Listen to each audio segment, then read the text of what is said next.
Naka ka na naman. Every time ka na lang nasasaktan, nagdedemanda ka. Nung panahon ni Mocha, nasaktan ka, nagdemanda ka rin.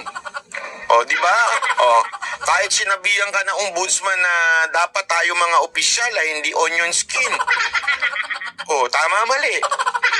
O, ngayon, pag nasaktan ka, korte na naman ang habol mo. Hindi, ako nagtatanong lang na, ito tanong lang ha, itong seryosong tanong. Wala ka bang asawa? O jowa? Girlfriend? O kaya boyfriend? Hindi ako sure eh. Hindi po kasi ako talaga sigurado ha. Walang halong panlala ito ha. So at ano po ba talaga?